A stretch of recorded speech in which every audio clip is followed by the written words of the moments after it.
안녕하세요.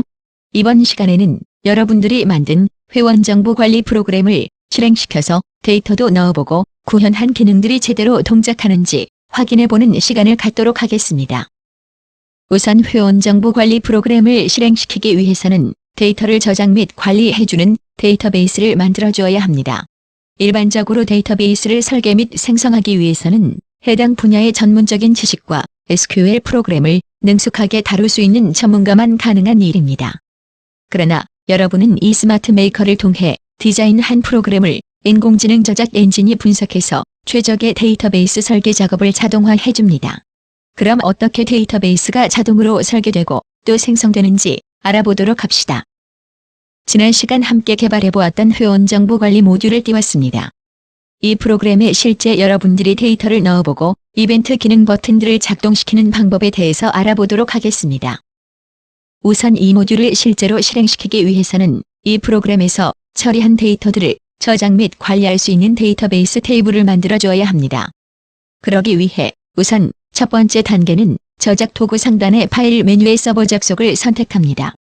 그럼 로그인 형태의 접속창이 뜨게 되고 비밀번호는 초기 암호가 1로 지정되어 있습니다.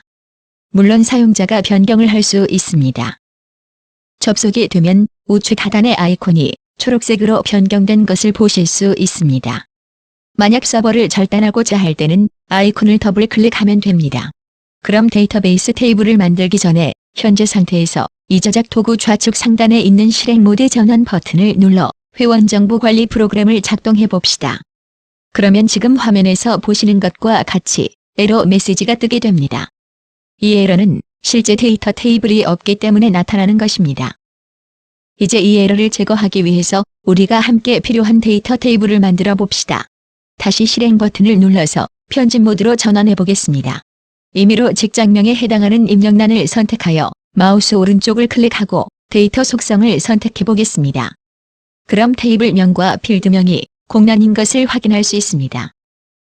그럼 저작 도구에서 F5 키를 한 번만 눌러주면 스마트 메이커 빌더에 내장된 인공지능 저작 엔진이 앞서 여러분들이 디자인했던 프로그램 화면을 분석하여 DB 테이블 설계에 필요한 정보를 자동 추출합니다.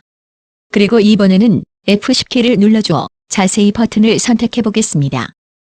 프로그램의 정보를 바탕으로 지금 화면에서 보이는 것과 같이 상단에는 데이터베이스 설계도라고 할 수 있는 ERD 설계 도면과 아울러 하단에는 테이블을 생성하는 데 필요한 SQL 프로그램도 자동으로 작성된 것을 확인할 수 있습니다. 여기서 우리가 확인해 볼 것은 이렇게 만들어진 테이블에 앞서 우리가 만든 프로그램 화면에 디자인해 둔 데이터 항목들이 모두 잘 구성되어 있는지 확인만 해주면 됩니다. 앞서 동영상에서 주소 항목의 입력란의 크기를 길게 늘려주었는데 그 길이에 따른 자릿수도 증가되어 있는지 확인할 수 있습니다. 모든 내용을 확인한 후 적용 버튼을 클릭해주면 지정된 해당 데이터 테이블이 순식간에 자동으로 만들어진 것을 확인할 수 있습니다. 그러면 여기서 다시 회원정보 관리 프로그램 화면으로 돌아가 회원의 성명이나 직장명 등과 같은 데이터 입력란의 데이터 속성 창을 열어보도록 하겠습니다. 단축키를 사용하여 데이터베이스를 생성하기 전에는 공란이었는데 이처럼 모든 데이터 입력란에 데이터베이스의 테이블 명칭과 필드 명칭이 자동으로 설정된 것을 확인할 수 있습니다. 이어서 프로그램 화면 하단에 앞서 구현했던 저장 버튼으로 마우스를 옮겨서 우클릭하고 실행 지리문 메뉴를 선택해 봅시다. 여기서도 우리는 아무런 개발 작업을 하지 않았는데도 실제로 사용자들이 저장 버튼을 누를 때 작동할 SQL 인서트 쿼리 문장이 자동으로 작성되어 있는 것을 확인할 수 있습니다. 그러면 조금 전까지 실행 모드 전원 버튼을 눌러 실행 모드로 전환했을 때 테이블을 만들어주지 않아 에러가 발생했습니다. 이제 다시 실행 모드로 전환해 봅시다. 그럼 회원 번호가 1번으로 표시가 되고 입력을 할 수 있는 첫 번째 문서 화면을 보실 수 있습니다. 그럼 나머지 입력란에도 적당한 값을 입력해 보도록 하겠습니다. 성명, 직장명, 부서명, 주소 등을 입력해 줍니다.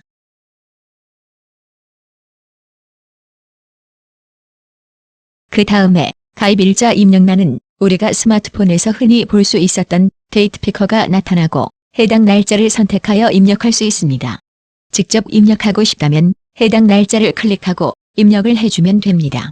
날짜 입력이 완료되어 버튼을 누르면 해당 날짜가 변경된 것을 확인할 수 있습니다.